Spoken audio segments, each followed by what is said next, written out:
Hey everyone, and welcome back to A Mortician's Tale.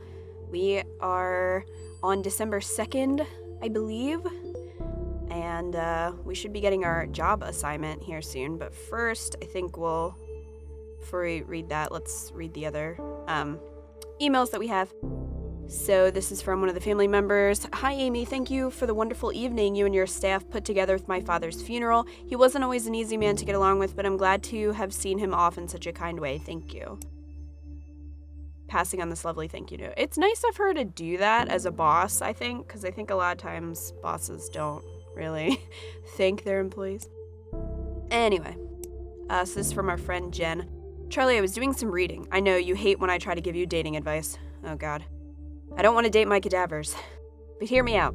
There's this dating site that's specifically for people working in the death industry. Okay, so maybe I'm a little worried for you. You haven't mentioned anybody since the breakup of 2014 that we will never speak of again after this moment. But you're always saying how tired you get of people being scared to ask about your day, so maybe meeting somebody in the industry isn't the worst idea. Just promise me you'll consider it, okay? It's harder for me to make sure you're seeing sunlight when I'm all the way across the ocean. I know you look like a babe with pale skin, and witchy, gothy aesthetics are super hot right now, but vitamin D is still a thing. Oh? Those aesthetics are hot right now? I haven't noticed. Mom rant over, I'm going to try it out because turns out people get super scared off when you tell them you work in a museum filled with dead bodies. Do you know how not interesting other people find teratomas? Charlie, I didn't know we were this weird to outside people. I've been spoiled by having a best friend who is much of a weirdo as I am. Miss you, let's grab a bottle of wine for our next Skype date. If you sign up for Dead Meat, isn't that the best name for a death industry dating website? Tinder rules apply. You have to like me if you come across my profile or whatever. I'm not sure how it works just yet, though. No, I'm good. Thank you. I'm good. Paycheck coming late.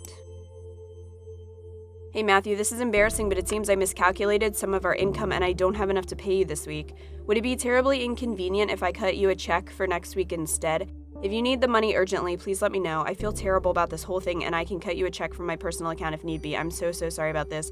I assure you it won't happen again. Oh no, is our funeral home not making money? Matthew says, I don't like the look of this, not one bit. I know you've only been with us for a few months, but maybe you're aware of the trouble Amy has been having. A small mom-and-pop shop like Rose and Daughters can't compete with the bigger guys. Anyway, don't tell Amy I sent this to you. Also, I'm starving, so I'm going to grab some fast food before taking the hearse through the car wash, 2 birds, 1 stone, and swinging back to the home. Do you want anything? Beef and cheddar? I'm gonna take the hearse through the drive-thru, of course. It freaks people out. I love it. They get so awkward. Let me know. I'm heading out in 15 minutes. I mean, I'm not saying I would do that, but I would do that. Just like roll into Taco Bell in a hearse. Definitely. Although it sounds like he's going to Arby's. But get me some curly fries, boo. Alright, funerals monthly. If you've been a longtime subscriber to our emails or follow us on social media, you've no doubt heard about the misgendering that transgender people are at times subjected to during their funerals. There have been notable situations where trans women have had their wishes overruled by their families and have had their hair cut and buried under the wrong names and subjected to the wrong pronouns in their obituary announcements. Oh my god. We care a lot about this because we believe in treating every person with the same level of compassion, respect, and care, and this absolutely extends to pronouns and respecting the deceased's wishes as per their lived experiences. The CDC's Funeral Director's Handbook on Death Registration and Fetal Death Reporting offers the fraught directive, either male or female based on observation. Do not abbreviate or use other symbols. If sex cannot be determined after verification with medical records, inspection of the body or other sources enter unknown. Do not leave this item blank. Leaving it up to observation obviously enters into a world of issues since bodies can be so different, and because of ingrained bias, people can draw incorrect assumptions based on their own inaccurate observations. California has passed what is known as the Respect After Death Act, which states that the death certificate must reflect the deceased's gender identity as they lived it, so a step in the right direction. Is that a real thing? Like, does anybody in California know if that's a real thing? People who are trans deserve the same respect in death that people who are cisgender receive. Misgendering in death takes away this respect. It can also inflict hurt and trauma on spouses and families that survive the deceased. So what can we do as funeral directors? Listen to the people who came into your office. In America especially, some marriages may not be recognized as legal depending on the laws around same-sex marriage, But this doesn't mean you're not dealing with two people who have loved each other in the same way as another couple. Listen, learn, and always be respectful. While you have to work with the next of kin, your duty is also to ensure the deceased receives the utmost respect in their burial. If a funeral is to honor the deceased, then do that, honor them.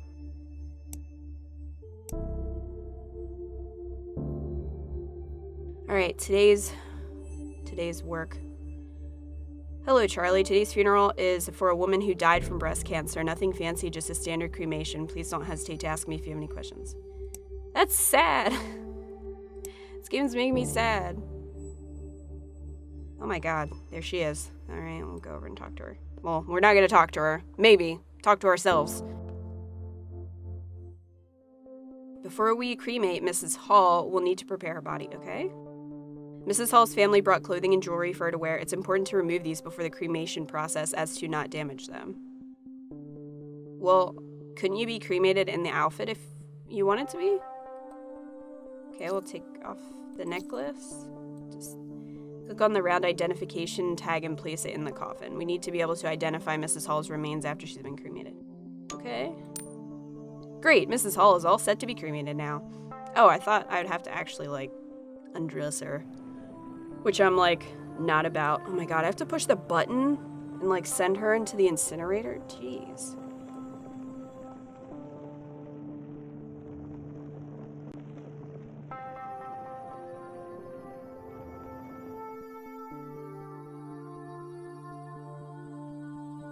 Okay, so, like... Oh, there's the urn. Wow. This is the cremulator. Contrary to popular belief, cremation doesn't turn bodies into ash so much as bone fragments. Using the cremulator, we'll break these bones down into ash-like remains. Let's start by placing the urn in the cremulator. Click on the urn and place it in the cremulator under the nozzle. Okay. Click and drag the bone fragments and drop them into the top. Oh my god, that's her skull, dude. Don't flip around, bone.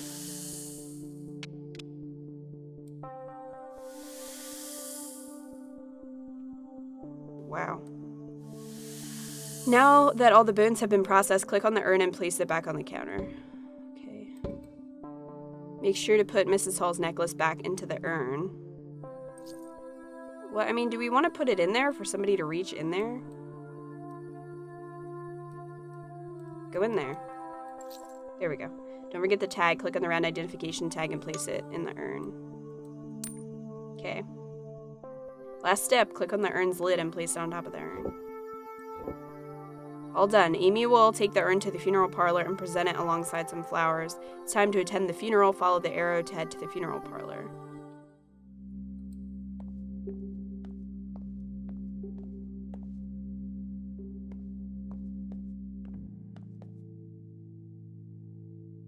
Huh. I've never been to a funeral where the body was cremated. I've only been to open casket funerals.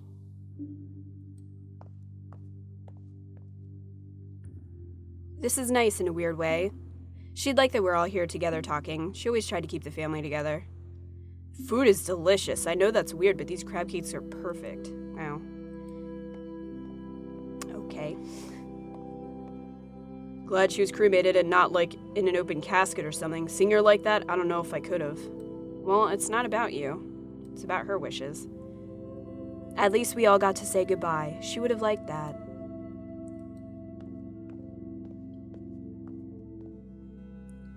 She would have hated this music. She never wanted her funeral to be sad. She would have wanted us smiling. She said so. I mean, I can change the music and put on some Jay-Z if you want. That's in my power. She fought really hard. She was proud of herself. She never gave up, not once.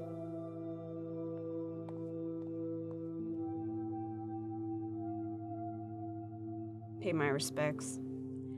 Okay.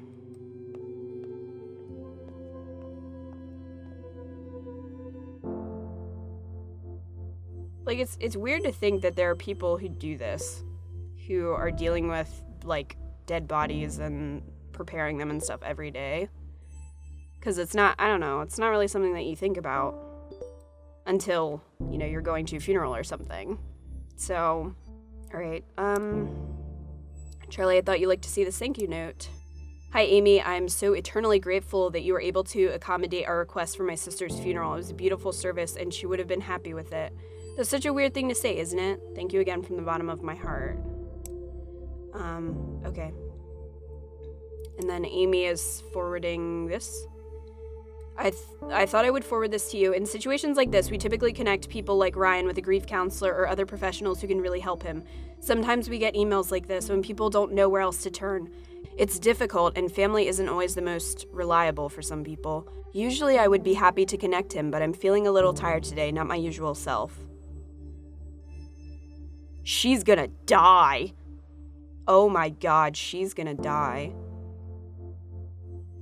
Like, I have this feeling that the last body that we're gonna have to prepare is gonna be hers. It's coming. I don't know why, I just have this feeling. Okay, well, we'll tackle that when we get there.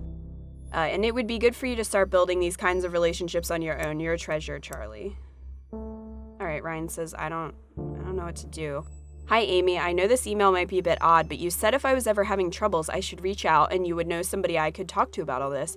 I don't know what to do now. I know my grandmother had lived a full good life and was very happy, and that she's not in any pain now, but I feel empty.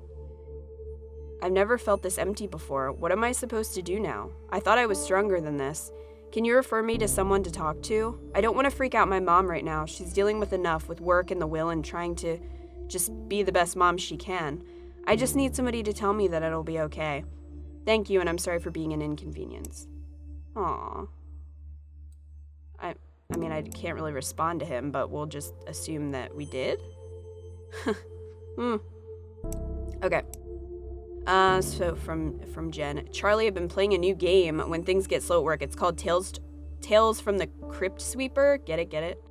It's like Minesweeper, but way harder. Like, seriously, it's really, really difficult. And I thought my Minesweeper game was on point after working that overnight front desk job at that hotel for 3 years, but I must have gotten rusty. Anyways, instead of mines, you want to avoid graves so you don't disturb the adorable ghosts. The main character also kind of looks like you. Want to start a healthy competition? High score gets to pick the restaurant we go to when one of us is in town next. Girl, I don't have time for that. I'm cutting open people and stuff. Alright, keep on protecting the earth with green burials. You've lived your life mindful of the environment, doing your part to reduce pollution and generally help out where you can. So why not continue doing that even in death? At least that's the thinking for a lot of people who are turning to green or natural burials. Natural cemeteries are becoming more popular and are focused on a few rules. Mainly it's that bodies aren't allowed to be embalmed with chemicals that can damage the environment, and bodies must be buried in a biodegradable shroud or casket. Not only is this better for the environment, it's also cheaper. At Union Cemetery in Ontario, Canada, a natural burial is just over $1,000. So better for the people, the environment, just maybe not so good for big business. Let's not forget, people, this is still a business after all. But really, why go green? Green burials help preserve natural resources, work to reduce carbon emissions, protect the health of those preparing the bodies, that's a good point, and restore preserved natural habitats. Embalming fluids tend to contain formaldehyde, and funeral directors report a higher incidence of leukemia. Going green and not using toxic chemicals for embalming helps protect funeral directors, while at the same time lessening the impact we have on the environment after we're gone. We here at Funerals Monthly think green burials are pretty cool. What do you think? Reply and let us know. I didn't realize, how bad formaldehyde was. Because I never really, I obviously didn't, in my day-to-day, don't really have to deal with it. So I was the kid that would get sick when we did the dissections in biology. So I would do the worksheet, and then my partner would do the dissection. Because my teacher refused to let me get out of it. Because I was like, seriously, I will get sick. I will get really sick and pass out. And he was like, well, just do it anyway. And I was like, no, I'm not dissecting this animal. I'm just not doing it. So thankfully I had a partner who was willing to do it, and then I just did the paperwork. But yeah, I don't know. That's all good points. I don't know why we don't switch more to green burials, because I don't really want formaldehyde in my body anyway, even if I'm dead. So I don't know, guys. What do you think? What do you think about that? Alright, news about the future. Hi all, it is with a very heavy heart that I write to let you know that Rose and Daughters will no longer be in business. I had no idea how to start this email, and resources I googled told me that would be the best and easiest way to break the ice. Be direct but remorseful, Google said. The truth is, I don't really know what to say. Since my father passed away, I've done my best to make Rose and Daughters warm and friendly to anyone who chose to use our services. It was my memorial to him, the original Rose, in a lot of ways. And you've all become like family, including you, Charlie, our most recent addition. But it's been getting harder to make ends meet. Rent is going up in the neighborhood, and I'm finding less and less like I have the energy for this business. There's a lot of competition from other funeral homes, larger corporations than we are that can take on more business and offer more impressive services. You know the way it goes. So we've been bought, or I sold. Either way, soon Hillside Heritage Enterprises, Inc., a company that owns many funeral homes in the city and across the country, will replace Rose and Daughters starting from the beginning of next month. Same building, same name. They're keeping the name Rose and Daughters Funeral Home for tax purposes, though honestly I'm trying hard not to just see it as a move on their part to keep up the image that it's a family-run business. I don't know how I feel about that, but I also don't know if there's anything I can do at this point either. I've signed the papers. At least my father's legacy is still intact somewhat. They have a good reputation and have agreed to keep you all on. That was one of my stipulations. I would sell as long as you all weren't without a job. Sorry I didn't tell you in a more personal way. I would have loved to have a company lunch, but I didn't have the heart to tell you in person. This was easier for me, please understand. Oh no. I still think she's gonna die. I just have that feeling. She's old, and I just can't trust old people in video games, man. They die. Okay, hi Charlie, please see the note below about the pacemaker. They can be tricky. What? Cremation pacemaker, question mark. Okay. Hi Amy, you asked if there were any special instructions we wanted to pass along. Just please cremate my father. He has a pacemaker too. The doctor told me that it would need to be removed. You can't cremate a pacemaker? My grandfather has a pacemaker, actually. I didn't know that. Okay.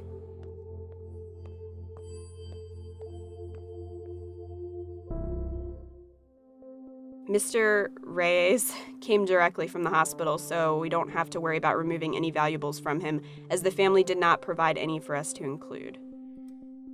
However, Mr. Reyes has a pacemaker that we'll need to remove before cremation. Guys, if you watch Mass Effect, you know how I feel about Reyes. Because pacemakers are batteries, they will explode inside the hot heat of the cremation machine. Oh, well, duh. And we definitely don't want that. Let's start by removing Mr. Reyes' pacemaker. Huh. Well, no wonder you'd have to do that. I just never thought about it. Alright. Alright. You can see the pacemaker. Great. Click on the forceps to click and drag the pacemaker out of the heart. Alright. There it is. There it is. Click on the round identification tag to pick it up and place it in the coffin. It's weird of me to think that, like, if my grandfather were cremated, he'd have to have his pacemaker removed first. That's just weird. Like, do you give it to the family? Do they keep it?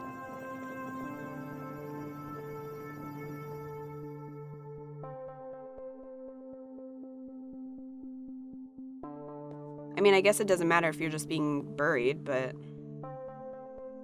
Alright, so we gotta break up... Oh. Gotta break up his bones then. Yeah, I didn't know that either. I just sort of assumed that everything became ash, but makes sense. I think the skull is what weirds me out the most about cremation. Like, what if one of the family members wanted to keep the skull? Like, is that allowed?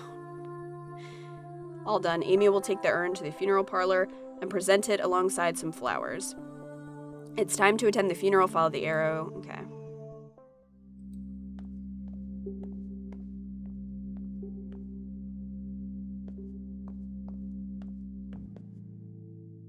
She's standing by herself. Might be the wife. Maybe not. I wonder if he ever liked me. He was nice to me, but I don't know. He never seemed like he really cared if I was there or not.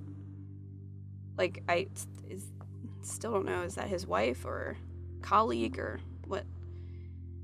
Did you ever end up clearing the air with your father? No, we talked a few times, but no, not really. He sounded like a difficult man. He was stubborn. That's just it. Stubborn. Well, you know, that happens sometimes. What do you want to do after this? It's pretty nice out. Let's change and go find a patio somewhere. Sounds good. I could really use a beer right now. Hey, did I ever tell you the time we tailgated? Interesting how some people are like talking about the person, other people are talking about unrelated things, and then some people are kind of ruminating by themselves, which seems to be kind of how funerals go. I always told him to quit smoking, but of course he never listened to me, so that figures. I'm sorry, man. I'm sorry. You should have not smoked.